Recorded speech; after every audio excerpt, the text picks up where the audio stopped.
sais restaurer,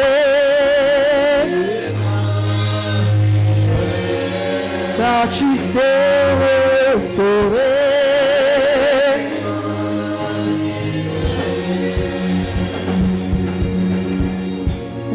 J'aimerais que quelqu'un s'approche du trône de grâce avec assurance.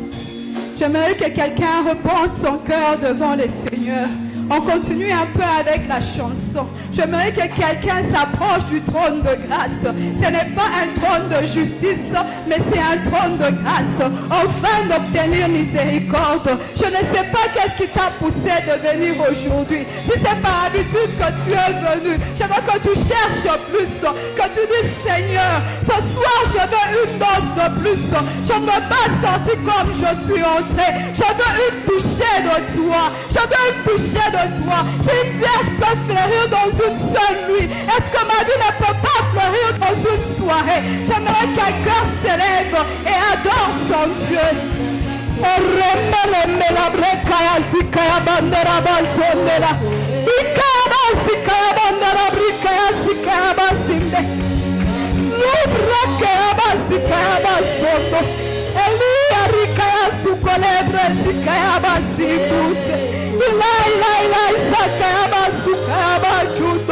Oh Seigneur Jésus, sois célébré au plus haut des cieux. Sois célébré, toi qui es le roi des rois. Sois célébré, toi qui changes la vie en un instant.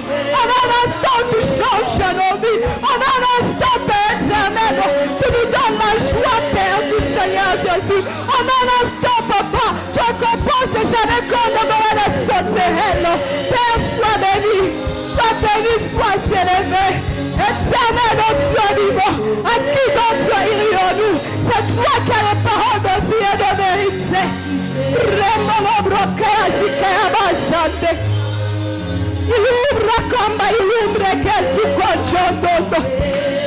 Mon Jésus à moi, mon Jésus à moi, mon Jésus à moi, le plus beau d'entre des milliers, le roi des rois, le Seigneur des seigneurs, le Dieu de gloire, le Dieu vivant, le ressuscité du troisième jour, l'homme de Nazareth. Ah, celui qui est digne, celui qui est digne, celui qui est digne de recevoir toute la gloire, toute la gloire. Il a dit de recevoir toute l'honneur, il a dit de recevoir toute la louange. Père, nous te louons encore, nous te célébrons encore, tant qu'il y a un souffle en nous, nous te célébrerons encore, tant qu'il y a un souffle en nous, nous te célébrerons encore. Oh Père, merci Jésus, merci éternel de Dieu, les grâces et de Dieu vivant. Merci Jésus, merci Père, merci de ton amour. Merci de ta fidélité. Merci de tes bontés. Nous te disons merci de la grâce que tu nous fais de nous tenir en sérieux, Seigneur Jésus. Viens parler à nos cœurs, Seigneur Jésus. Viens illuminer les yeux de nos cœurs, Seigneur Jésus. Viens libérer ta grâce dans nos vies. Nous sommes assoiffés de toi, Père. Nous venons puiser à ces rochers qui est toi, Seigneur Jésus. Nous venons puiser à toi, Père éternel. Étanchis notre soif. Étanchis notre soif. Père éternel, donne-nous pour aujourd'hui, Père. Donne-nous notre pain quotidien. Moi, j'ai dit, donne-nous l'eau suffisante pour aujourd'hui. On sait que nous puissions être ces vases qui débordent, Père. Donne-nous l'eau suffisante pour aujourd'hui.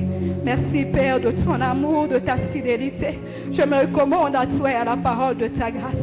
Je ne sais pas parler. Mais Père éternel, mes paroles, Père éternel, soient accompagnées et infusées de ton esprit pour rencontrer un cœur, pour rencontrer une vie, Seigneur Jésus. Je te recommande ce moment et je nous recommande à toi et à la grâce de Dieu. Est-ce qu'on peut acclamer le Seigneur?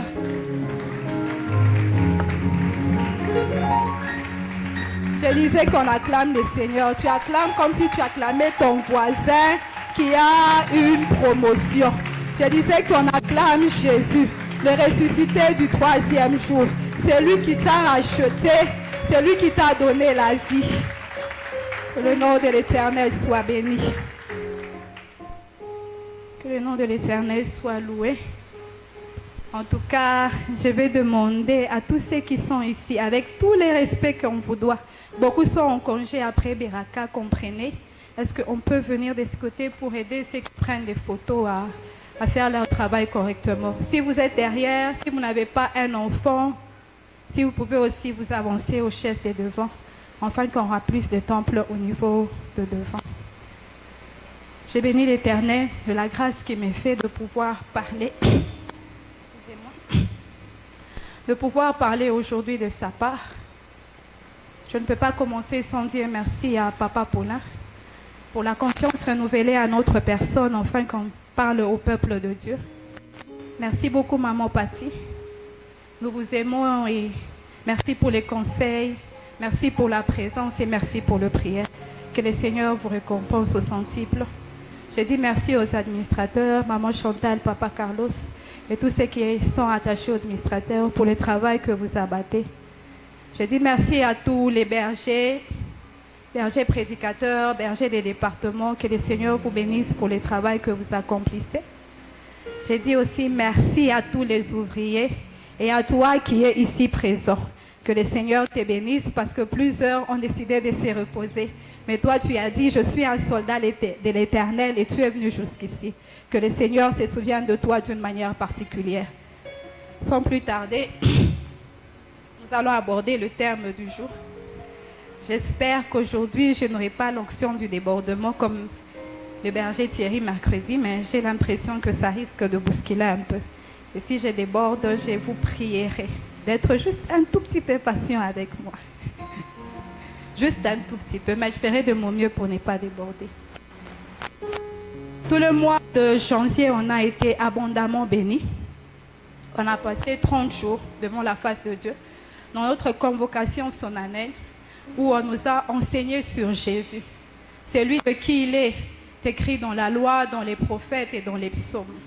Et ce mois de février, notre terme qui nous réunit, c'est ce qui est écrit de lui dans la loi. Alors tout le mois de février, nous allons scruter les Écritures dans la loi, afin de pouvoir enlever Jésus qui est dans la loi. Et j'ai dit déjà merci aux hommes de Dieu qui nous ont bénis, ceux qui m'ont précédé. À Papa Cédric Lengue qui nous a abondamment bénis dimanche. Au berger Thierry Kila qui nous a aussi bénis mercredi. Il nous a parlé du Dieu de la deuxième chance. On peut prendre nos Bibles, je suis dans Luc 24, le verset 44. Je veux donner tout ce qu'on va lire parce qu'il y a plusieurs versets. Et je vais commencer, plus je vais développer, je vais m'atteler sur chaque verset. On va lire aussi Lévitique 9, 23 à 24, 10, 1 à 2. On va lire Nombre 14, 24 et le verset 34. Et puis on va lire Genèse. Genèse 5, 25 à 29 et Genèse 7, 1. Je nous prie de nous lever pour honorer la parole de l'Éternel. On va juste s'élever pour notre test de base. Luc 24, le verset 44, il est écrit. Puis il leur dit, c'est là ce que je vous disais lorsque j'étais encore avec vous. Il fallait que s'accomplisse tout ce qui est écrit de moi dans la loi de Moïse, dans les prophètes et dans les psaumes. On peut reprendre nos places, les autres on va les lire assis. On est dans Lévitique 9, 23 et 24, 10, 1 à 2.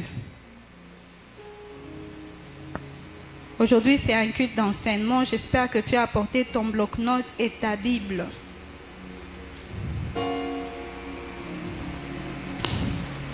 Lévitique 9, 23 à 24, il est écrit. Moïse et Aaron entrèrent dans la tente de la rencontre. Lorsqu'ils ont sorti, il bénit le peuple et la gloire de l'Éternel apparut à tout le peuple. Un feu sortit de devant l'Éternel et consuma sur l'autel l'holocauste et les graisses. Tout le peuple les vit, ils poussèrent de cris de joie et se jetèrent face contre terre. Le fils d'Aaron, Nadab et Abihu, prirent chacun un brésier, ils mirent du feu et posèrent du parfum dessus. Ils apportèrent devant l'Éternel du feu étranger, ce qui était contradictoire avec l'ordre de Dieu. Alors le feu sortit de devant l'Éternel et le consuma, et mourut devant l'Éternel. J'espère que tu suis la lecture dans ta Bible, Nombre 14, 24. Nombre 14, verset 24. Et parce que mon serviteur Caleb a été animé d'un autre esprit et qu'il a pleinement suivi ma voie, je le ferai entrer dans les pays où il s'est rendu et sa descendance en prendra possession. 34 nous dit ceci.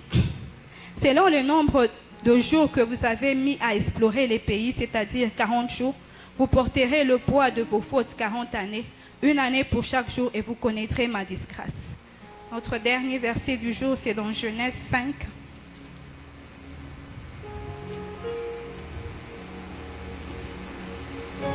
Genèse 5, 25.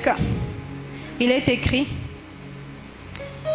Méthusalem, âgé de 187 ans, engendra Lémec. Méthusalem vécut après la naissance de Lémec 782 ans, et il engendra des fils et des filles. La durée totale de sa vie fut de 969 ans, puis il mourut. Et puis nous lisons Genèse 7, le 11e verset, il est écrit: L'an 600 de la vie de Noé, le 2e mois, le 17e jour du mois. En ces jours-là, toutes les sources du grand abîme jaillirent et les écluses de cieux s'ouvrirent. Amen. J'espère que tu m'as suivi dans ta Bible. On parle de Jésus dans la loi. Celui dont il est question dans la loi, c'est juste la personne de Jésus. Et j'aimerais qu'on puisse avoir juste un aperçu de la loi avant d'entrer dans le bref de mon sujet. La loi nous a été donnée par la personne de Moïse. C'est Moïse qui nous a légué la loi, parce que le Seigneur a parlé à Moïse et Moïse a pris les écrits, il a pris les paroles de l'Éternel, il les a écrits, et c'est comme ça que Moïse nous a légué la loi. C'est aussi le même Moïse qui a écrit le premier 5 livres de la Bible qu'on appelle les Pentateuques. Il a écrit les livres de la Genèse, les livres d'Exode, les livres des Lévitiques, les livres de Nombre et puis les livres des Deutéronome. Dans les livres de Genèse, en gros, on nous parle du commencement. On nous parle du commencement de la création jusqu'à ce que les patriarches se retrouvent en Égypte. De ce moment-là, ils n'étaient pas encore captifs. Et Exode commence avec, c'est comme Moïse est vivant, quand les enfants d'Israël sont assujettis par les Égyptiens. Et Exode nous parle de la sortie du peuple d'Israël en Égypte vers les déserts. Et quand nous sommes dans les livres des Lévitiques, Lévitique tire son nom du 3e fils de Jacob, il s'appelle Lévi. C'est comme ça qu'on appelle le livre Lévitique, c'est le livre du sacrificateur. Le 4e livre, c'est Nombre. Nombre nous parle des dénombrements des enfants d'Israël. Et le 5e livre, c'est le livre des Deutéronomes. C'est la répétition de la loi. Dans la loi juive ou bien dans la culture juive, on l'appelle aussi les livres de parole.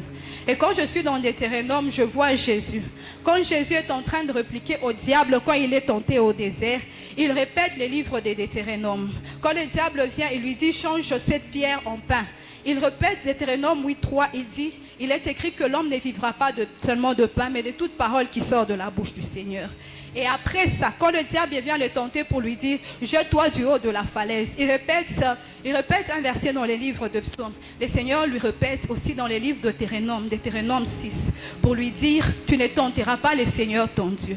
Et quand le diable vient le tenter pour lui montrer toute la gloire, et lui dit: adore-moi, je te donnerai toute cette gloire, il lui dit, il est toujours dans Deutéronome 6. Alors je veux qu'on comprenne la quintessence du livre de Deutéronome, parce qu'il a dit: il est écrit, tu n'adoreras que le Seigneur, ton Dieu, lui et lui seul. C'est le livre des paroles, les dernières paroles que Moïse a communiquées. Cette loi tout un peu répétée et condensée. Et on voit Jésus en train de les répéter et le diable s'enfuit loin de lui. Il ne revient pas.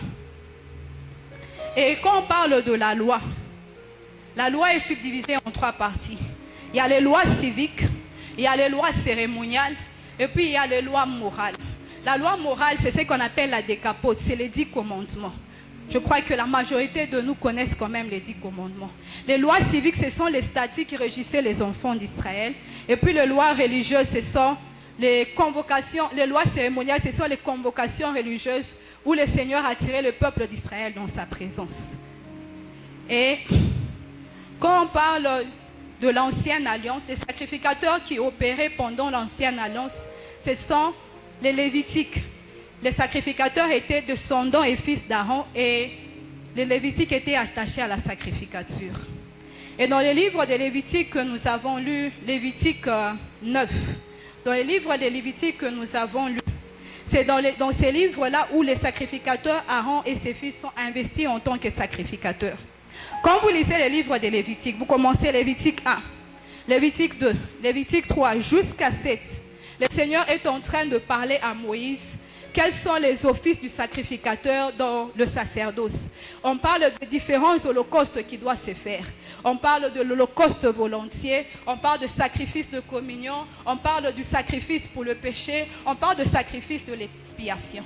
Mais quand on arrive au verset 8, c'est quand on parle de l'investiture de Aaron et de ses fils. J'aimerais que tu me suives attentivement. Je sais que tu es là, mais j'aimerais que tu me suives attentivement. On parle de l'investiture de Aaron et ses fils. Ce que j'aime, c'est que dans Lévitique 8, avant que Aaron puisse mettre les sacrificateurs à commencer à officier, il prend le temps lui-même de les investir en tant que sacrificateurs. Et quand il devait les investir en tant que sacrificateurs, il devait apporter 3 sacrifices. Le premier sacrifice était le sacrifice pour le péché. Et le sacrifice pour le péché qu'il devait apporter, c'était un taureau. Le deuxième sacrifice était le sacrifice d'holocauste. Et le troisième sacrifice était le sacrifice de communion que Aaron devait apporter. Et ce qui s'est passé, c'est que Aaron et ses fils ont apporté ces sacrifices et ils ont porté les vêtements sacerdotaux. Et Moïse a tout fait selon la règle, ils ont été investis. Et ils sont restés dans la tente de la rencontre 7 jours. Ils sont restés pendant 7 jours dans la tente de la rencontre. Et pendant qu'ils restaient 7 jours dans la tente de la rencontre, ils sont ressortis le 8e jour pour officier en tant que sacrificateurs. C'est là où commence le chapitre 9 de Lévitique. Je sais qu'on ne saura pas lire tout le livre de Lévitique, je te donne un aperçu de ce qui se passe. Et quand ils entrent pour officier, Aaron et ses fils devaient apporter un sacrifice pour eux. Et cette fois-ci, ils devaient apporter un sacrifice pour le peuple. Les 3 sacrifices reviennent encore. Un sacrifice pour le péché, un holocauste et un sacrifice de communion. C'est ce que Aaron devait apporter pour lui. Et pour le peuple, il devait aussi apporter un sacrifice pour le péché. Pour le peuple, c'était un bouc, un sacrifice, un holocauste et un sacrifice de communion. Il devait apporter les 3 sacrifices. Tout se passe encore bien. Aaron et ses fils sortent de la tente de la rencontre le 8e jour et ils se mettent à officier sous le regard de Moïse. Ils font tout ce qu'ils ont à faire.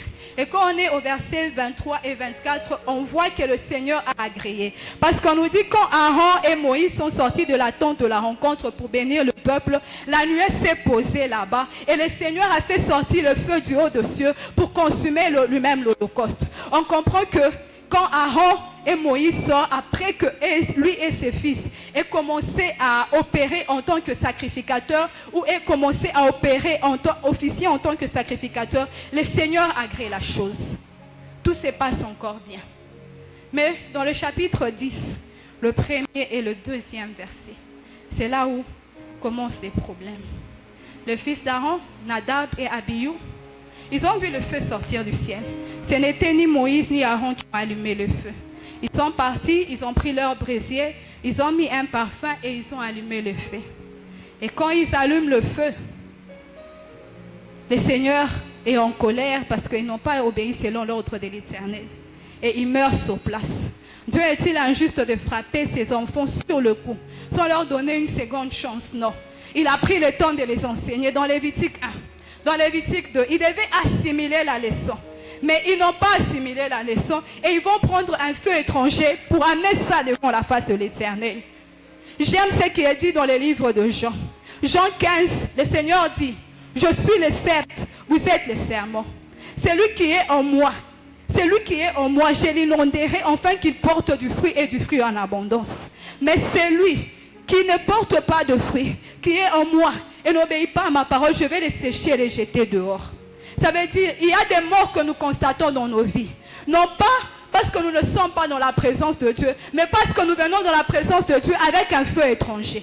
Quel est ce feu étranger que nous apportons dans la présence de Dieu? Comment peux-tu venir dans la maison de Dieu? C'est toi qui calomnies les gens. C'est toi qui n'aimes pas ton prochain. Quand la bénédiction est à toi, tu es content. Quand c'est l'autre qui est béni, non, tu n'es pas content. C'est un feu étranger que tu amènes. Et c'est comme ça que quelqu'un va constater une sécheresse dans un domaine de sa vie. Alors, ce que je vais te demander à faire, c'est de regarder dans quel domaine de ta vie. Est-ce qu'il y a quelque chose qui ne va pas? Parce que c'est bien beau, tous on a besoin d'être bénis. Tous. Même le Seigneur dit, j'ai des projets de bonheur pour toi. Mais est-ce que es-tu digne de recevoir ça? C'est dans la présence de Dieu où on a des gens qui sont tellement méchants. Si on t'enlève seulement la spiritualité, on te laisse avec ton caractère. Je ne sais pas si tu vas évangéliser quelqu'un. Et le pire, c'est qu'on les fait dans nos familles, on les fait dans nos boulots. Il est même difficile qu'au boulot, on dit que celle-là, c'est une sœur. Parce que ton caractère est tellement mauvais. Tout ce que tu veux, si tu veux toi. Quand c'est l'autre, c'est un problème. Qu'on fasse attention, ces feux étrangers apportent la mort à l'église. Le Seigneur Jésus l'a dit, ce n'est pas pour un temps de la fin, c'est pour la vie sur terre. Il a dit, c'est lui qui m'aime, il gardera mes commandements. Ses commandements, c'est d'aimer le Père et d'aimer son prochain comme soi-même. Si dans la Sainte Alliance, Nadab et Abihu sont morts sur place, toi regarde, peut-être que tu vis, mais tu es déjà mort. Peut-être que tu vis, mais tu es déjà mort. Dieu est en train de te réclamer. Est-ce que tu es digne de la bénédiction que tu demandes? Est-ce que tu es digne? C'est toi qui as un mauvais comportement à la maison. C'est toi qui as un mauvais comportement à l'université. Donc partout là où toi tu es celle qui calomnie les gens. Qu'on enlève ça. Mes frères, qu'on enlève ces feux étrangers en nous. Ça ne nous aide pas. Ça apporte la mort jusque dans l'église. Les querelles, les disputes, les querelles, les animosités, ce n'est pas le fruit de l'esprit. Le fruit de l'esprit, c'est l'amour, la joie, la paix, la patience, la bonté, la douceur. La maîtrise de soi. C'est ça le fruit de l'esprit. Il faut qu'on rentre à devenir ce genre de chrétiens qui marchent dans les fruits de l'esprit. Je n'ai pas besoin de parler de Jésus dans ma bouche. Mais par rapport à mon caractère, les gens ont envie de s'approcher pour dire, qu'est-ce que tu as? Qu'est-ce que tu as? Qu'est-ce que tu as? On doit rentrer à cette vie chrétienne. On nous appelle chrétiens, nous devons être comme Jésus. Aime Dieu et aime ton prochain comme toi-même. Quand l'autre est béni, sois content. Sache que quand Dieu est dans les parages, ton tour aussi est en train de venir. Quand Dieu est dans les parages, il ne va pas passer. Même quand il y a une odeur, elle envahit la salle. Que tu le veuilles ou pas, ça va te toucher. C'est ça quand Dieu est au milieu de nous. Donc quand il bénit mon frère, quand il bénit ma soeur, je sais que mon tour aussi est en train de venir. Qu'on rentre à ça. Malheureusement, il y a des gens qui ne sont pas chrétiens mais qui ont une bonne éducation, qui sont mieux que nous. Alors conscientisons-nous. Aimons-nous les uns les autres. Soyons patients. Nous ne sommes pas les bras de Jésus, non. Nous sommes les frères et les sœurs de Jésus. C'est lui qui a donné sa vie, nous a fait miséricorde. Apprenons à nous faire miséricorde les uns les autres. Apprenons à nous faire miséricorde, à ne pas être trop dur. Si tu regardes dans ta vie, le Seigneur t'a pardonné tellement beaucoup. Est-ce que tu ne peux pas pardonner l'autre de ce qu'il te fait? Est-ce que tu ne peux pas accepter qu'on te calomnie juste un peu pour l'amour de Dieu? Que le Seigneur nous aide, Manaïm.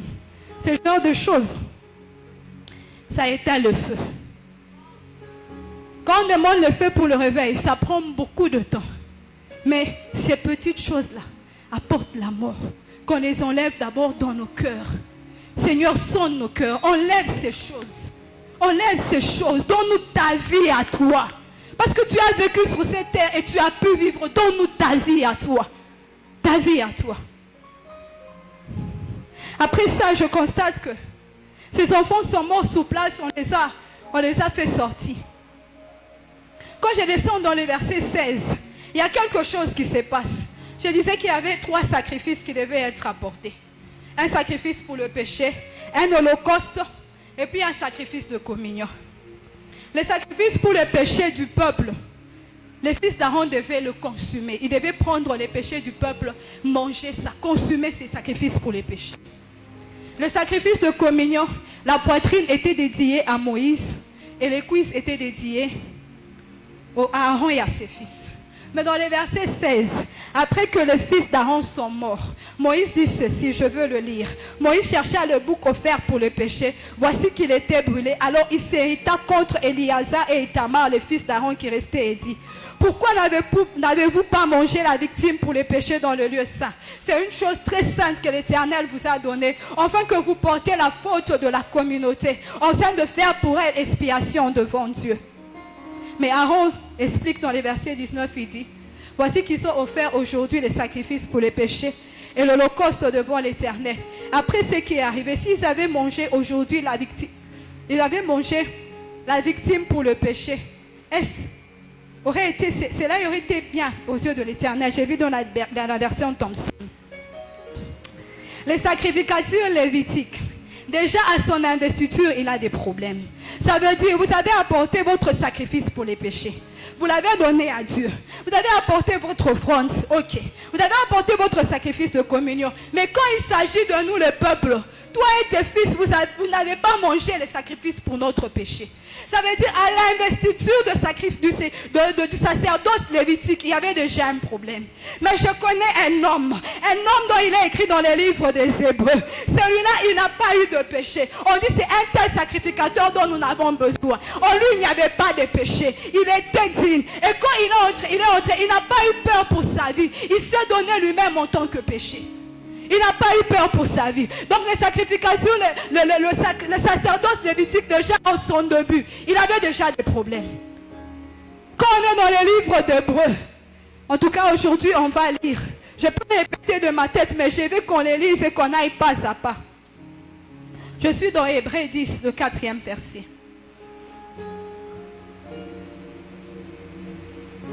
Hébreux 10, 4, il est écrit: car il est impossible que le sang de taureau et de bouc ôte les péchés.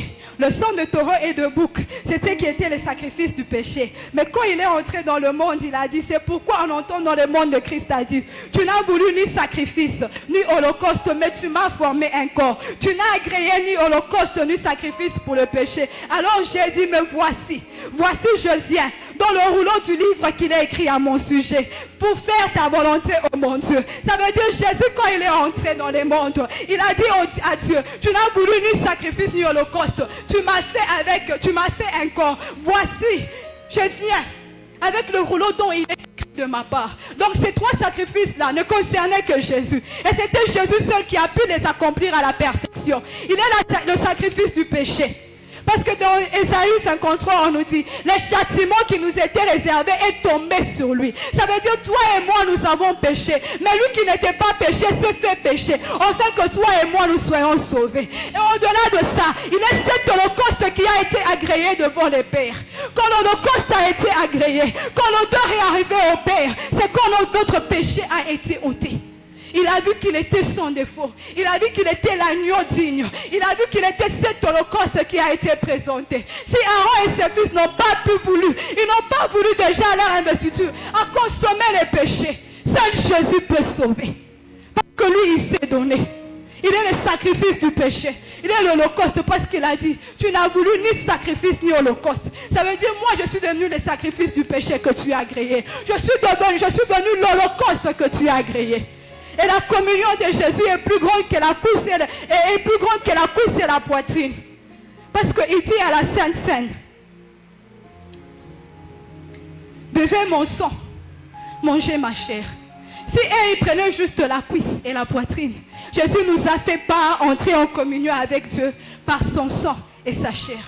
Ça veut dire nous avons droit au sang de Jésus. Et dans le sang, c'est là où il y a la vie. Quand je consomme le sang, c'est là où j'ai la vie. Quand je me présente devant Dieu, je ne me présente pas avec ma chair. Je me présente avec la chair de Jésus. Parce que ma chair à moi, le Seigneur ne peut pas l'agréer. Elle est pécheresse. Mais quand je m'approche du trône de grâce, je m'approche en sachant que les sacrificateurs par excellence, qui est entré selon l'ordre de Melchisédek, il a été celui qui m'a donné le sang, qui m'a donné la chair, en fait que je sois en communion parfaite avec le Seigneur. Alors ma communion n'est pas une communion de tonton. Je ne peux pas jouer avec cette communion. C'est une communion où un Dieu s'est donné. C'est une communion où un Dieu me donne son sang. C'est une communion où un Dieu me donne sa chair. Même Esaïe n'a pas donné ça à Jacob. Jacob a pris juste les vêtements. Moi j'ai plus que les vêtements, j'ai sa chair. J'ai plus que ce qui était dans l'ancienne alliance. J'ai son sang.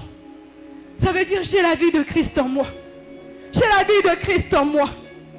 Je refuse de vivre une vie comme si j'étais 50-50. Non. Parce que le sacrifice qui a été donné, il est si grand, si excellent, si parfait. Il est si grand, si excellent, si parfait. Je refuse Je refuse de jouer avec la vie chrétienne de tonton. Non, je vais être une chrétienne à 100%.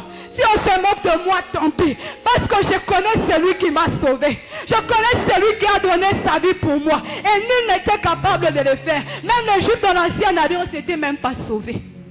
Même s'ils étaient le peuple choisi par Dieu, ils n'étaient pas sauvés. Et jusque-là, ils ne sont pas encore sauvés jusqu'à ce que la grâce leur soit donnée.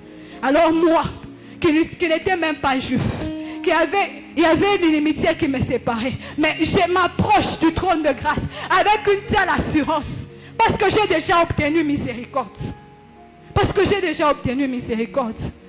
Et quand on parle de ces sacrifices et des sacerdoces, alors je me dis, il est difficile d'être chrétien et de ne pas vivre la vie de Christ. C'est juste question de volonté.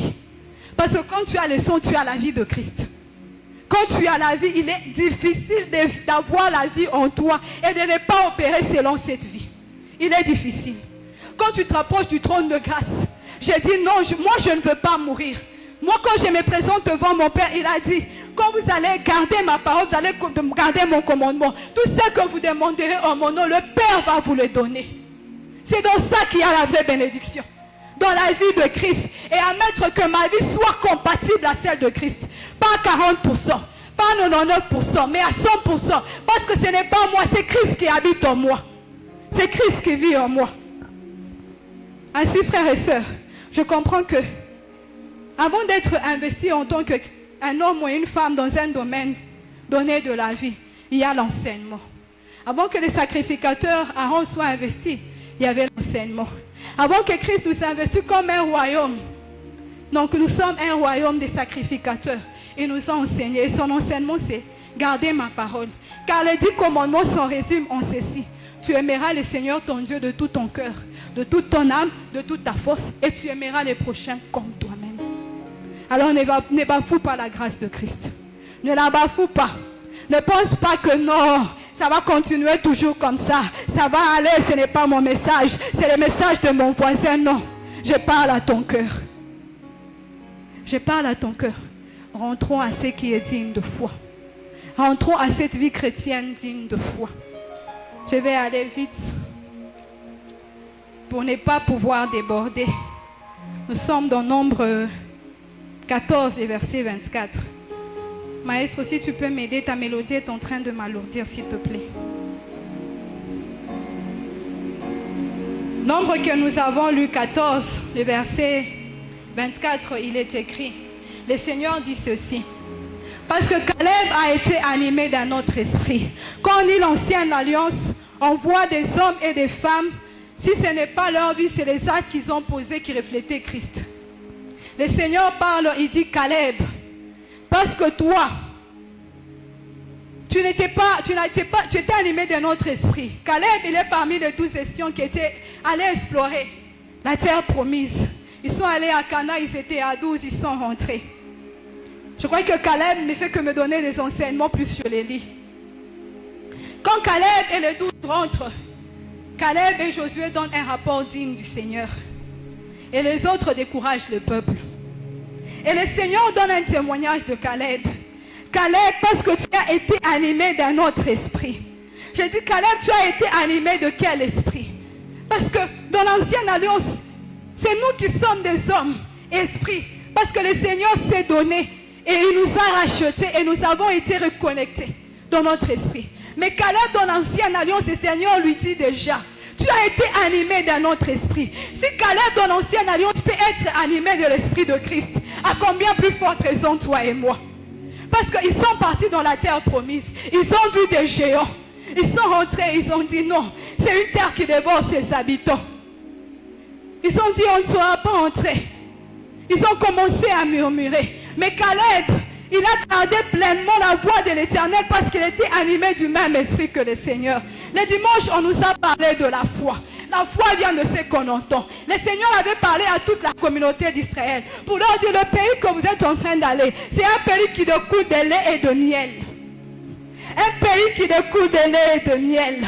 Et je vais enlever tout le peuple qui sont contre vous. Les Yébousiens, les Amouriens, je vais les enlever. Mais les autres, quand ils ont vu ces réalités, ils ont dit non, on ne pourra pas. Saint-Esprit de Dieu, merci de ta présence. Merci de ta présence, oh Dieu. Alors je comprends une chose.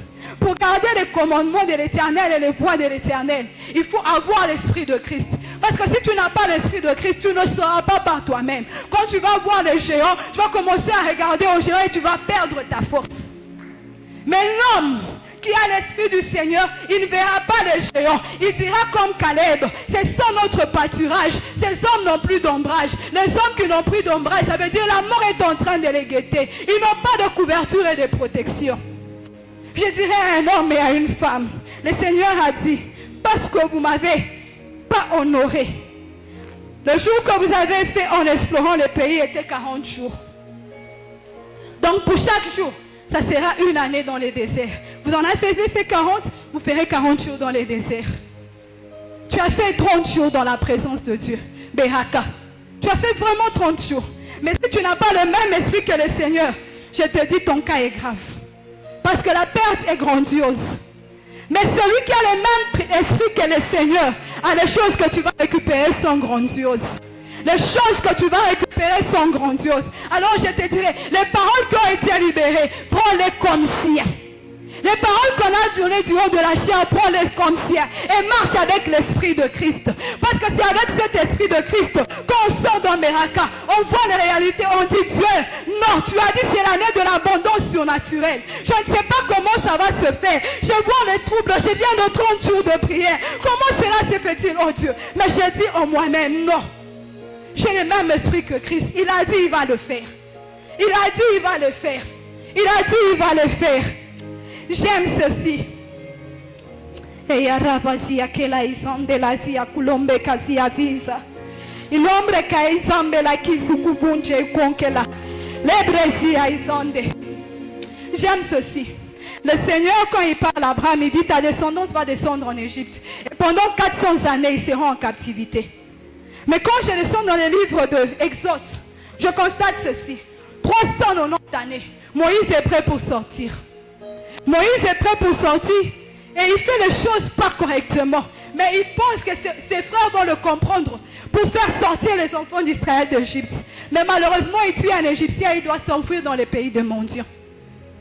Aujourd'hui, on va faire un peu d'arithmétique dans la Bible. 40 ans plus tard, Moïse revient. Et quand Moïse revient, il libère le peuple d'Israël. Le tout, ça fait 430 années. Le tout me fait 430 années. Et quand Moïse quitte dans Exode 12, 40, il est écrit, le jour qui devait s'accomplir, 430 années, ils sont sortis de l'Égypte. J'ai dit, pourquoi 430 années? Pourquoi 430 années? Alors je descends un peu plus, je vois Ézéchiel. Ézéchiel 4, 5 nous dit ceci. Fils de l'homme, c'est le Seigneur qui parle à Ézéchiel. Il lui dit, pendant 390 jours, tu vas te coucher du côté gauche. Sans te tourner du côté droit, tu veux mettre des cornes, afin d'espier la faute du peuple d'Israël. Et il lui dit, pendant 40 jours, tu vas te tourner du côté droit, afin d'espier la faute de Judas. Je comprends que non, le tout fait encore 430 années. Et quand j'avance, j'entre dans la nouvelle alliance, mais entre Malachie et Matthieu, je trouve les 400 années. Les 400 années se retrouvent entre Malachie et Matthieu. Et je comprends une chose. Quand Jésus doit se présenter pour son ministère, il fait 30 ans. On dit environ 30 ans. C'est quand il a commencé son ministère. Alors je comprends une chose. 430 années. Si pour Moïse c'était pour délivrer le peuple d'Israël, les 430 années qu'Ézéchiel a passées, 430 jours, c'était pour expier la faute. Mais l'Ézéchiel par excellence, c'est Jésus. L'Ézéchiel par excellence, c'est Jésus. Si dans la loi, un jour de désobéissance valait une année, dans la grâce, une journée d'obéissance vaut que j'aille récupérer les choses que j'ai perdues en une année. Une journée d'obéissance vaut que j'aille perdre les choses que j'ai perdues il y a une année. Parce qu'il lui a dit, Ézéchiel, les 390 jours que tu vas te tenir, c'est pour les 300 années. Les 40 jours que tu vas te tenir, c'est pour les 40 années de Judas. J'ai dit à un homme et à une femme qui a été au sérieux pendant Beraka, on a parlé de personne d'autre que de Jésus. Et c'est Jésus qui expie nos fautes. C'est Jésus qui pardonne nos fautes. Je dirais chaque jour que tu as passé dans Beraka, tu es parti récupérer les choses qu'on t'avait dévorées il y a une année. La deuxième journée que tu as passée, tu es parti récupérer les choses qu'on t'avait volées il y a a 2 ans. Donc chaque jour que tu as passé dans Beraka, tu as passé au moins 30 jours en train de récupérer les choses qui t'ont été volées. Si tu n'étais pas là il y a 30 ans, je t'assure qu'il y a des gens qui ont bénéficié de l'alliance il y avait 30 ans. Et ces alliances, tu les as abolies. Parce que l'alliance par excellence, c'est Jésus. Le combat spirituel par excellence, c'est Jésus. Quand je me tiens 30 jours dans la présence de l'Éternel, je ne demande rien d'autre. Jésus et Jésus encore. J'ai dit Jésus et Jésus encore. Jésus et Jésus encore. On nous a parlé de rien d'autre que de Jésus.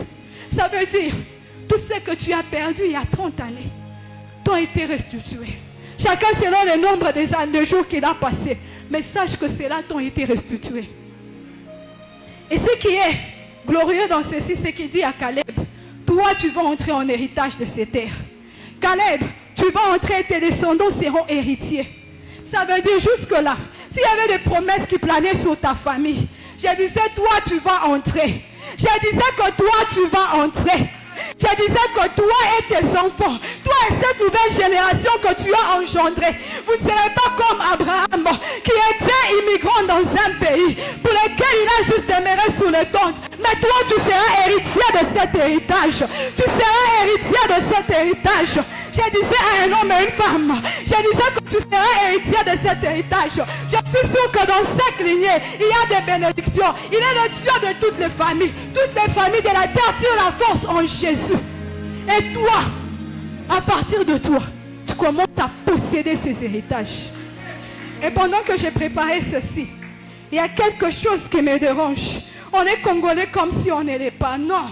J'ai dit à Dieu, non. Nous sommes un peuple racheté. Qui t'élèveront, tu as dit, quand nous élèverons les fils de l'homme, nous connaîtrons qui tu es. Pourquoi serons-nous dans notre propre pays comme des immigrants? J'ai dit à Dieu, fais grâce aux Congolais. Il en est assez que les expatriés et n'abandonnent pas. Il en est assez que les expatriés et n'abandonnent pas. Il est temps que les Congolais et n'abandonnent pas. Il est temps que les Congolais n'abandonnent pas. C'est nous qui devons mourir. C'est nous qui devons être sacrifiés. Non, Christ s'est donné entier. Il est temps que nous, en tant que Congolais, que nous puissions avoir notre part. Pourquoi est-ce que nous faisons comme si nous sommes des immigrants dans notre propre pays? Ne prions-nous pas Jésus? N'invoquons-nous pas son nom? Ma prière est que Dieu, parce que nous les Congolais, nous ayons part à notre héritage. C'est la terre de nos pères. Nous ne sommes pas étrangers sur cette terre. Qu'il nous fasse grâce. Qu'il nous fasse grâce. Qu'il nous fasse grâce. Qu'il nous fasse grâce. Il est temps que c'est nous qui avons des entreprises dignes de foi. Il est temps qu'on nous respecte parce que nous sommes Congolais.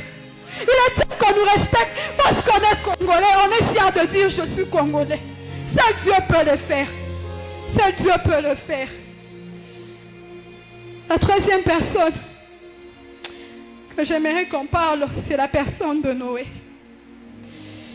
Oh Saint-Esprit de Dieu, Saint-Esprit de Dieu. Comme je l'ai dit, on était dans Nombre 5. Dans Nombre 5, le verset 25, on dit, il est écrit, pas Nombre, excusez-moi, Genèse, Genèse 5, le verset 25. Mathusalem, âgé de 187 ans, engendra les mecs. Et les mecs vécut après la naissance, et Mathusalem vécut après la naissance de les mecs 782 ans. La durée totale de sa vie était 969. Le mec âgé de 182 ans engendra un fils et lui donna le nom de Noé. Quand je prends ces deux personnages de l'ancienne alliance, je trouve la personne de Jésus. Mathusalem, quand il est né, il est le fils de Enoch. Enoch est celui qui a été enlevé. Mathusalem est celui qui a vécu le plus d'années sur la terre, 969 années. Mathusalem, quand il est né, on dit à 187 ans, il a engendré un fils. Et ce fils s'appelait Lémec. Et quand le mec atteint 182 ans, il engendre un fils qu'il appelle Noé. Et il dit, celui-ci nous consolera de ce sol, de ces durs labeurs que nous avons. Mathusalem, lui, quand il est né, on n'a rien dit de son nom, on lui a juste donné un nom. On lui a juste donné le nom. Mais ce que j'aime avec le nom de Mathusalem, c'est ceci. Mathusalem, quand Noé est né, il a 369 années. Parce que quand vous prenez les 187 plus le 182, ça te fait 369 ans. Mais quand Noé entre dans l'arche, on dit l'an 600 de la vie de Noé. L'an 600 de la vie de Noé, quand lui il entre dans l'arche, Mathusalem lui meurt à l'an 600.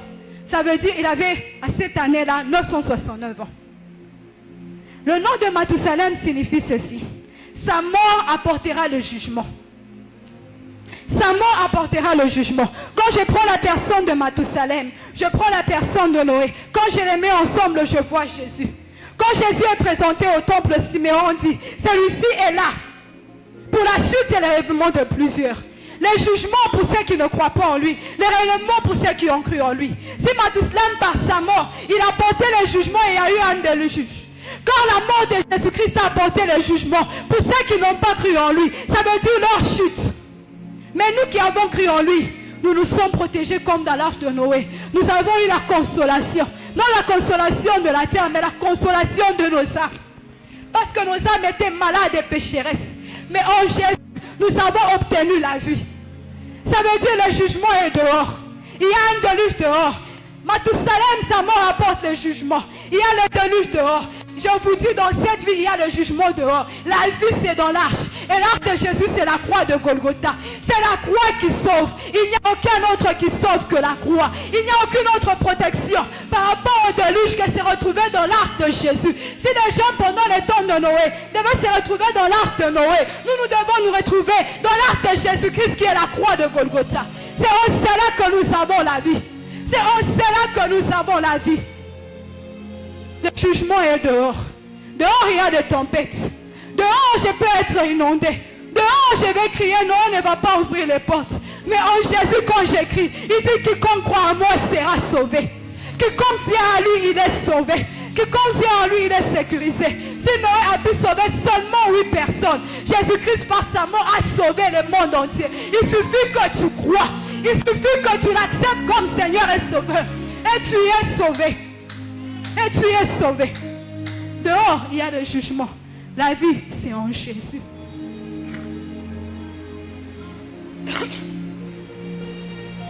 La vie, c'est en Jésus. La vie est en Jésus. Si Noé a été, c'est lui qui a fait 40 jours. Quand il a quitté l'arche, il a offert l'offrande. La bonne odeur est arrivée au Père. Il a dit, tant que la terre subsistera, la loi de la semaille et de la moisson ne va pas s'arrêter. La loi de jour et de nuit, d'hiver, d'été, de chaleur et de froid ne vont pas s'arrêter. Jésus est dispensateur d'une alliance plus glorieuse que celle-là. Jésus-Christ est dispensateur d'une alliance plus glorieuse. Quand son odeur a atteint l'autel, le Seigneur a dit, je pardonne l'iniquité du peuple. Je pardonne les péchés adamiques. Ça veut dire pour Noé. Pour Noé, c'était juste. C'était juste pour la terre. Mais pour Jésus, c'était pour mon âme. Mon âme a été sauvée. Je suis saint en Jésus. Je n'ai pas crainte de m'appeler saint. Je suis saint en Jésus. Je suis la justice de Dieu. Tu es saint en Jésus. Tu es la justice de Dieu. Quel que soit ce que le monde dit, tu es saint en Jésus et tu es la justice de Dieu. Parce que lui a été agréé devant le Père. Parce que lui a été agréé devant le Père. Lui a été agréé devant le Père. Dispensation d'une alliance aussi glorieuse que celle-là. Comme on disait, tous les hommes de l'ancienne alliance avaient un problème. Il y avait toujours une faille avec eux. Parce que celui qui devait accomplir la loi à la perfection, c'était Jésus. C'était Jésus. Alors je vois Noé, pendant qu'il est dans l'arche avant de sortir, il relâche le corbeau part, il revient, il part, il revient. Ah! Mais quand il relâche la colombe part. Elle revient avec la feuille de l'olivier. Et quand il la relâche après 7 jours, elle ne revient pas. Et quand Noé quitte l'arche, il commence à cultiver le sol. Il a cultivé la vigne. Il a pris le vin, il a bu. Il a pris le vin, il a bu. Et son fils Cham va, il le découvre, il était tout égayé dans sa tente. Tout égayé dans sa tente. Il sort, il va raconter à ses frères. Parce que quand il a trouvé Noé, excusez-moi le terme, il n'était pas habillé. Mais ce que Cham n'avait pas compris, c'est que Noé n'était pas dispensateur de la grâce. Noé ne faisait que de conserver la vie. La loi n'est pas dispensatrice de la grâce. La loi est un conducteur qui nous accompagne vers la grâce. Elle nous permet d'arriver jusqu'à la grâce. Mais celui en qui il y a la vie, c'est en Christ Jésus. Alors j'ai dit, Cham, tu n'as pas compris les choses qui s'est passées. Noé était là juste pour consoler le sol. Sache qu'il y a une colère qui va s'abattre sur toi. Est-ce que tu n'as pas entendu les prédicateurs Colombe t'ont enseigné, mais tu n'as pas voulu comprendre. Tu étais distrait. Parce que la colombe l'a dit clairement. La colombe l'a dit clairement. Et quand je suis avec Jean-Baptiste au Jourdain, je vois Jean-Baptiste. Il présente Jésus, il dit, voici l'agneau de Dieu qui ôte les péchés du monde. C'est Jésus le Sauveur. L'agneau de Dieu qui ôte les péchés du monde, c'est Jésus le Sauveur. Mais quand la colombe vient, elle se place sous l'épaule. Elle dit, celui-ci est le roi de l'Éternel. Celui-ci est le Christ. Celui-ci est la feuille d'olivier. Je cherchais cet olivier depuis le temps. Et lui-même, quand il va 40 jours dans le désert, après qu'il soit sorti, il entre dans le temple. Il lit ce qui était écrit de lui. Il lit dans le livre d'Ésaïe 61. Il dit, l'Esprit de l'Éternel est sur moi, car il m'a oint pour annoncer une année de grâce. J'ai dit, qu'est-ce que les pharisiens ne comprenaient pas? Christ s'est présenté lui-même comme le Christ. Il a dit, l'Esprit de l'Éternel est sur moi, il m'a oint. Et qu'on lui a demandé, bon, explique-nous la parole. Il a dit, cette parole s'accomplit aujourd'hui. Ça veut dire, il est le Jésus-Christ. Dans l'ancienne alliance, on ne parle pas seulement de Jésus, on parle aussi du Christ. On parle aussi du roi de l'Éternel. L'apôtre Paul dit, moi je suis de la chair. Si je dois suivre la loi elle est céleste, elle est parfaite, elle est spirituelle. Mais qui me délivrera? J'aime quand il est dit dans le chapitre 8, il dit, grâce soit rendue à Christ Jésus. Cette fois-ci commence par Christ Jésus. Il dit, la loi de l'esprit m'a délivré de la loi du péché. Pour être capable de vivre la vie de Christ, il faut avoir l'esprit de Christ. Le même esprit qu'avec Caleb, mais qui a été dévoilé, qui nous a été donné. On sait qu'en Christ Jésus, la loi du péché soit abolie. Enfin qu'en Christ Jésus, nous recevons la vie.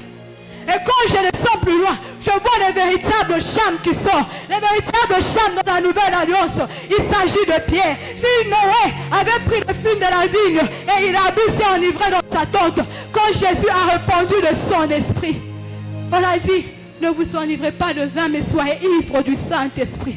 Ils ont été tellement inondés de l'Esprit de Jésus. Ils ont été tellement ivres du Saint-Esprit que les gens qui ont accouru ont dit, ces gens sont ivres de vin.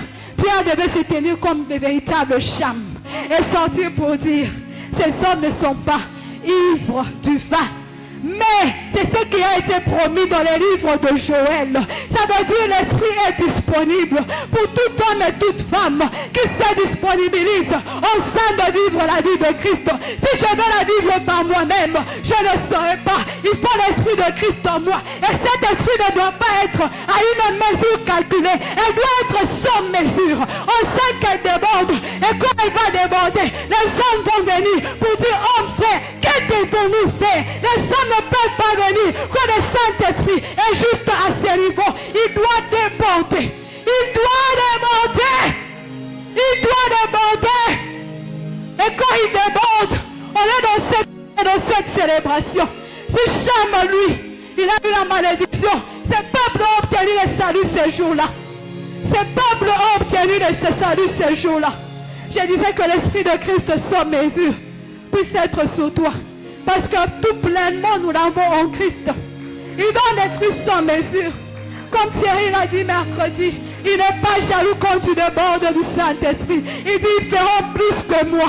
Il est temps que nous entrons dans cette intimité, de garder le commencement et d'avoir aussi l'esprit sans mesure. D'avoir l'esprit et le don de l'esprit qui déborde, au sein d'attirer ceux qui sont au dehors. Et que nous entrons tous dans cette célébration. Et que nous entrons tous dans cette célébration. Que nous puissions entrer tous dans cette célébration. Père éternel, Dieu de gloire et Dieu vivant. Merci Père. Merci de ton amour et de ta fidélité. Maestro, patience.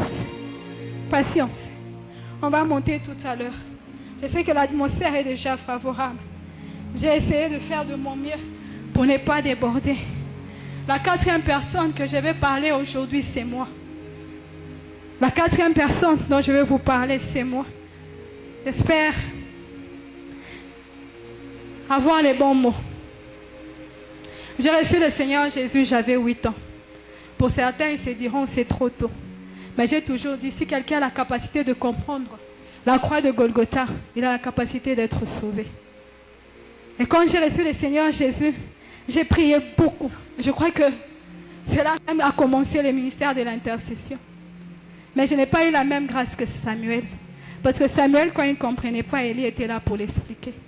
Moi, quand je ne comprenais pas, les personnes à qui je devais aller pour m'expliquer, ce sont les choses d'ailleurs compliquées que je voyais sur eux.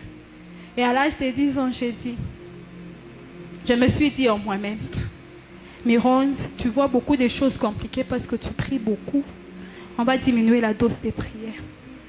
Et en tant qu'enfant, j'ai diminué la dose de prière.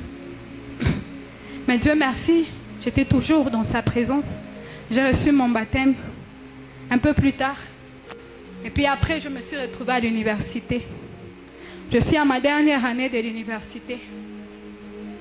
J'étais à 1 mois de ma collation, 1 mois de finir les études. Je finissais en septembre 2012. Et la collation était au mois de mars 2013. Je finissais un semestre en avance. Et pendant ces temps-là, j'étais 50-50. J'étais une chrétienne 50-50. J'aimais Dieu, j'aimais beaucoup Dieu. J'ai jamais eu de problème à m'accepter moi-même parce que quand tu reçois le Seigneur Jésus, il y a cette confiance que tu as en toi-même. Mais pour avoir la place dans la communauté, je me disais il fallait relativiser certaines choses. Pour avoir la place dans l'environnement, je me disais il fallait relativiser certaines choses. On commence à relativiser petit à petit jusqu'à ce qu'on reste à 50-50. Ça veut dire je vais à l'église.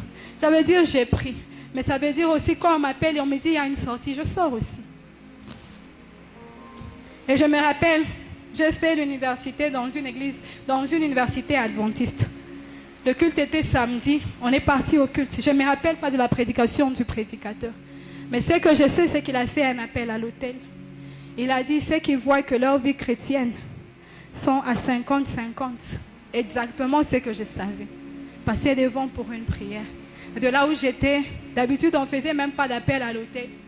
Je me suis levée, je suis passée du haut de l'autel. On a prié pour nous et je me sentais bien. J'ai dit, quoi qu'il en soit, il ne faut pas que je rate le culte. Je ferai tout de mon mieux pour ne pas rater le culte. Mais quand on fait faire de son mieux sans reposer sur l'Esprit de Christ, c'est compliqué. Le week-end qui venait là, j'ai raté le culte le samedi. Parce que vendredi, on m'avait appelé, on a dit, non, viens, on va aller manger. Et puis quand on est sorti pour aller manger, viens, on va aller à tel endroit. Je suis rentrée tard. Et quand je me suis réveillée le matin, il était déjà 9 heures passées. J'étais en retard pour le culte, j'ai eu mal. Mais je suis restée à la maison, j'ai lu ma Bible, j'ai passé ma journée normalement. Pendant que je finissais l'université, nous on était au home. Nos homes ont fait un couvre-feu à partir de 22 h pour rentrer au home. Vu que j'ai finissé l'université, que je me disais, je dois aller dans la grande ville. Pour ceux qui ont côtoyé les adventistes, ils construisent leur université en dehors de la ville. Alors pour m'habituer et m'accoutumer, je me suis dit, je prends un appartement en dehors de l'université avant que j'aille dans la grande ville. Et vers 22 h, j'étais avec une amie, je l'ai déposée au home. On m'a appelé, on m'a dit, oh Mironde, hier quand on est sorti, c'était pas bien, il y a eu beaucoup de trucs, si tu peux venir. J'ai dit, je sens une lourdeur. Vous savez, quand quelque chose va vous arriver, vous sentez cette odeur que vous ne pouvez pas expliquer. Je leur ai dit, non, je n'ai pas envie de sortir aujourd'hui, je préfère rester à la maison. J'ai déposé ma copine au home. Mais comme c'était mes amies, elles m'ont dit, non, ce sera juste entre nous, c'est entre filles, on est 6 filles, qu'on aille seulement. J'ai essayé quand même de le rejoindre, je suis partie.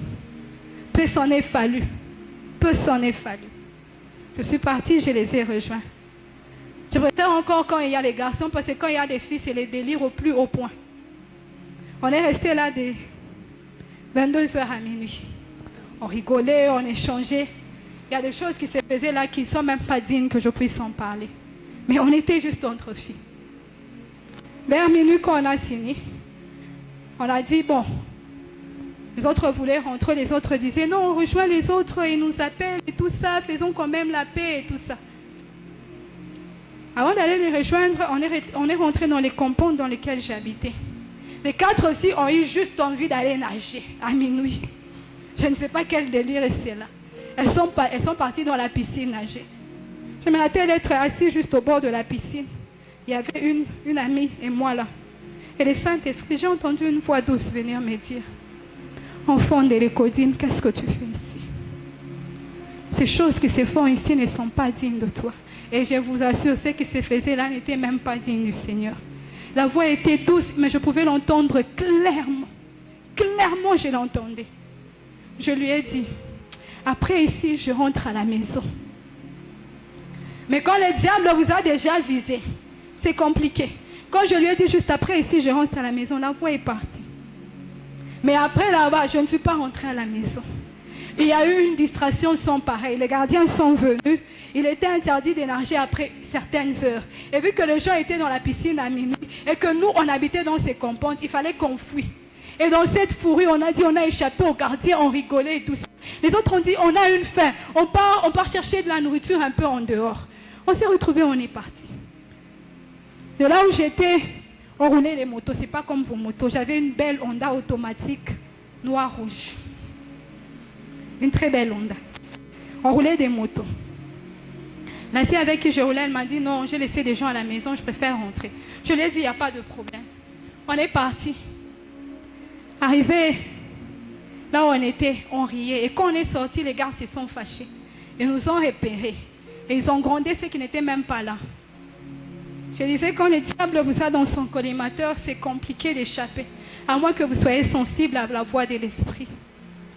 On se retrouve là, certains payent la nourriture, on rigole un peu. Et on se donne une stratégie pour dire, si on rentre ensemble, on aura des problèmes. Que chacun rentre, on rentre les uns après les autres. On était à 10 minutes du compound à rouler en moto. On a dit ceci, que les autres partent, après 5 minutes, les autres vont partir. Et pendant ce temps, il est déjà 1 heure passée. Et les premiers sont partis, les deuxièmes sont partis, les troisièmes sont partis. On avait rejoint les autres, ils étaient environ 7. Il y avait 6 motos. Je crois que j'étais la 4e à partir. Et quand je pars, vous savez le problème avec faire bien pour que les autres aussi vous acceptent, c'est qu'au-dedans de vous, vous n'êtes pas bien. Je suis en train de rouler, j'ai dit, mais pourquoi est-ce que Princesse n'est pas venue monter sur ma moto? Et on me laisse rouler seule à 7 heures de la nuit. C'est toujours comme ça. Ils sont toujours comme ça. Ils m'ont encore laissé, je roule seule. Et pendant que j'ai fait cette réflexion, je suis sur la route en train de rentrer. Il y a 4 chiens devant moi, 3 d'un côté et 1 de l'autre. Et j'essaye de chapper parce que le 3 était juste sur mon allée. J'essaye de chapper pour aller vers là où il y a un chien pour trouver un passage. Et je ne savais pas qu'en essayant d'esquiver, c'était ma vie qui en coulait. Et quand je suis partie, je roulais, ça faisait 2 ans, 3 ans. Je n'arrivais plus à bloquer la moto. Je me rappelle en train de forcer le frein. Mais c'était l'accélérateur qui partait. Et je ne me rappelle plus de ce qui s'est passé. Je me rappelle juste d'une voix qui criait derrière moi. Ça veut dire les autres qui devaient attendre 5. Et d'habitude, on traînait, on rigolait. Ils ont attendu, je crois, 10 minutes. Et c'était une amie qui était derrière. Elle a voulu même sauter sur la moto. Elle criait « Mirante, Mirante ». Et j'entendais une voix m'appeler de loin. J'entendais une voix m'appeler de loin « Mirante, Mirante ». Et quand je me suis levée, je disais, il faut qu'on parte d'ici. Vous voyez, quand quelqu'un vient de recevoir un choc, on dirait qu'elle n'est pas consciente de ce qui se passe. Dieu merci, parce que quand elle est venue, elle est tombée à genoux, elle pleurait quand elle me regardait. Mais moi, je trouvais qu'il n'y avait rien avec moi. Je lui ai dit même, Laetitia, qu'est-ce qu'il y a? Je vais bien. Mais je ne savais pas que j'étais presque défigurée des visages. Je ne savais pas que je coulais de sang de partout. Et Dieu merci, il y a eu, de la dernière équipe qui venait, il y a une fille qui avait fait la biologie. C'est elle qui m'a saisi, qui m'a secouée. Qui m'a dit, tu ne vas pas rouler. Parce que moi, je me disais, il faut qu'on rentre. Parce qu'on aura des problèmes. Moi, j'ai fini dans 1 mois. Mais ces 11 personnes ne vont pas finir d'aussitôt. Ils ont encore du temps. Et elle m'a maîtrisée, on m'a amenée à l'hôpital. On m'a amenée dans la polyclinique, là, vers 2 heures du matin, qui était dans la petite contrée que nous étions. Et le garçon qui m'amène est en pleine panique. C'est quand il est en train de rouler, il roulait tellement vite que je sentais les vents en train d'entrer dans ma bouche. Et quand je touchais, je me disais, finalement, qu'est-ce qui se passe? Et quand on arrive là, il était en pleine panique, il a claqué les portes. Et finalement, on m'a administré. Je lui ai dit, calme-toi. Va dire aux autres où on est. Moi, ça va aller. Quand je suis restée là, une autre voix est venue. Mais cette fois-ci, elle n'était pas douce. Elle est venue me dire, tu crois toujours au Seigneur Jésus. Je lui ai dit plus encore. Je savais que ma vie n'était pas correcte.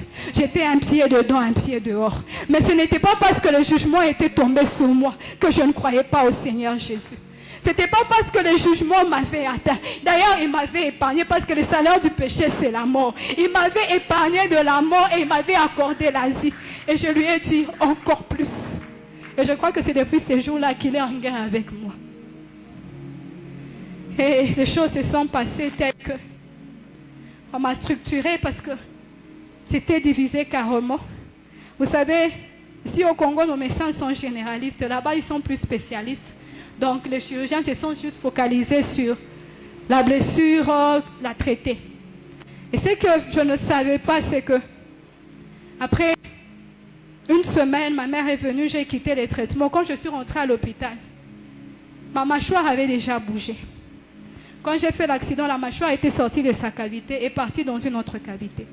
Si on l'avait rétablie d'aussitôt, ça aurait été facile. Mais une semaine s'était déjà écroulée et elle s'était fixée dans une cavité qui n'était pas sienne. Et mes 4 dents de devant étaient des dents mortes. Elles n'étaient plus en vie. Je suis partie, j'ai vu le médecin, je lui ai dit, mais ça ne va pas. J'étais un peu bougée de l'autre côté.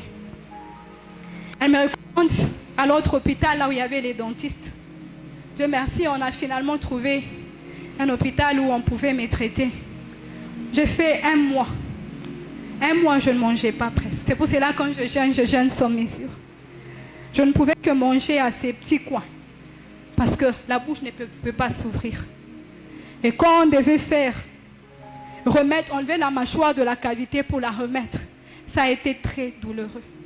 On est parti à l'hôpital à 8 heures. On a quitté de là, on était à 6 heures pour la grande ville. On est arrivé à 8 heures. Et de 8 heures à 13 heures, on m'a pris d'un médecin à un autre jusqu'à ce qu'on trouve le bon qui a dit, je peux le faire. C'était un vieux papa qui connaissait le Congo sous le nom du Zaïre. Et il a commencé de 13 heures jusqu'à 16 heures. Je n'étais pas sous l'anesthésie totale. J'ai reçu 18 anesthésies dans ma bouche.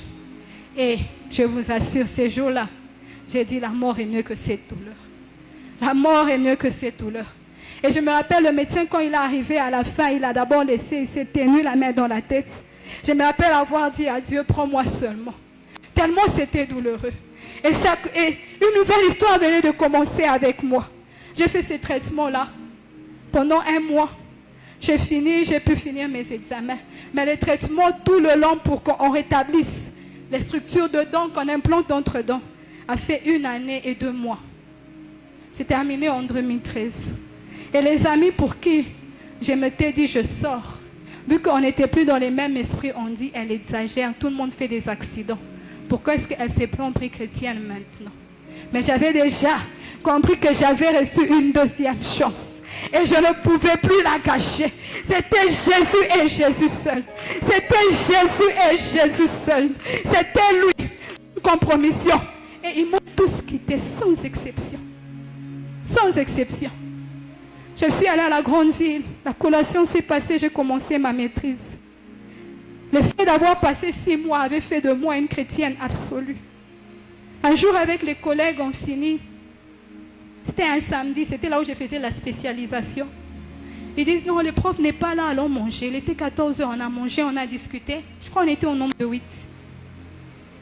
Après ça, on est parti à un autre endroit.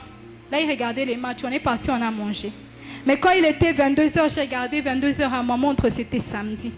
Je leur ai dit, moi je vous laisse, je dois rentrer à la maison. Ils me disent, c'est juste samedi, la nuit est encore jeune, reste avec nous. Je leur ai dit, non, moi demain je dois aller à l'église. Moi qui ne pouvais pas me tenir, pour tenir front, cette fois-ci je pouvais dire, je dois aller à l'église demain. Et les autres ont eu l'heure de se moquer. Elle a dit, nous on est athées. Elle a dit, bon, les Africains sont toujours comme ça, ils sont spirituels. Mais un autre s'est approché, il m'a dit, comment est-ce que dans ces mondes ouverts, tu restes chrétienne? J'ai dit, je suis ouvert. La chrétienté ne m'empêche pas d'être ouvert. Mais je dois respecter que demain j'écoute et c'en est fini. J'étais avec vous depuis 14 heures. Il est 22 heures, je dois me préparer pour mon culte de demain. Et je lui ai dit, comment se fait-il que toi qui t'es dit athée, tu peux dans ton vocabulaire dire, même pas. Il a dit, for Christ's sake, pour l'amour de Christ. Il me dit, j'ai dit ça, j'ai dit oui. quand tu t'exclames, tu dis pour l'amour de Christ et tu l'as fait 3 fois. Il me dit, je suis né catholique et j'ai grandi avec ma grand-mère dans une vie chrétienne. Et je crois que ces réflexes sont restés en moi. Je l'ai regardé, j'ai dit, ok. Donc j'avais fait ma part. Je pouvais rentrer à 22h chez moi calmement pour préparer mon culte. Et je pouvais rendre quelqu'un conscient pour lui dire, ton exclamation dit que tu n'es pas si athée que ça. Je dis, quand tu as l'Esprit de Christ en toi, il te restaure, il te rétablit. Il te restaure, il te rétablit. Et quand je devais quitter cette ville, le Seigneur Jésus a fait quelque chose de glorieux. J'ai eu 4 fêtes au revoir. Quand tu t'abandonnes à Christ, les gens reviennent. Quand ils sont partis, ils reviennent eux-mêmes. Tous se sont pointés pour me faire une fête au revoir, mes anciens amis, les sœurs avec qui j'étais à l'église, mon ancienne famille de l'université où j'avais quitté. Tous. Chacun a fait une fête au revoir différente. Donc mon week-end avant de rentrer, c'est là que le Seigneur m'a dit, le temps que tu rentres, moi qui cherchais les gens, cette fois-ci les gens venaient à moi. Parce que j'avais gardé Christ et le commandement de Christ. Alors je disais, la 4e personne dont je parle, c'est moi. Et la prédication dont j'ai parlé, c'est moi. Ne soyons pas 50-50. Soyons tous 100% avec Jésus. Peut-être pour moi, j'étais un 50 à l'intérieur, 50 à l'extérieur. Toi-même, tu connaissais avec quoi tu t'es bas. Toi-même, tu connais tu t'es bas. Il m'a donné une seconde chance. Et j'ai vu par l'Esprit de Christ. Et l'Esprit de Christ me fortifie chaque jour. Et aujourd'hui, 12 ans plus tard, je peux donner ce témoignage que Christ m'a aimé pour m'épargner de la mort. Et il a fait plus que cela. Il m'a même ouvert pour que je parle de la bonne nouvelle. Moi qui n'étais pas digne, moi qui méritais la mort et la condamnation. Quand je me tiens dehors de la chair, je dis à cette voix, je crois encore plus et je partage la bonne nouvelle. Je crois en lui encore plus et je partage la bonne nouvelle. Et je dis à Dieu, tant qu'il y aura un souffle en moi, je parlerai de toi. Du haut de la chair, que ce soit en privé, je témoignerai de toi. Je vivrai 100% pour toi. Cette seconde chance que tu m'as donnée, je ne veux pas la prendre à moitié. Je ne veux pas faire comme avant. Et 12 ans plus tard, je vous dis, le Seigneur m'en a rendu capable. Il m'en a rendu capable. Il m'en a rendu capable. J'espère qu'un homme et une femme a été bénis ce soir. J'espère qu'un homme et une femme a été bénis ce soir. J'aimerais prier avec un homme. Je ne veux pas faire l'appel à l'autel, mais toi-même tu connais dans ton cœur qu'il y a des choses. Malheureusement, je ne sais pas. Je sens la chanson, je m'abandonne à toi. Je m'abandonne à toi. Si on peut m'aider avec ces cantiques.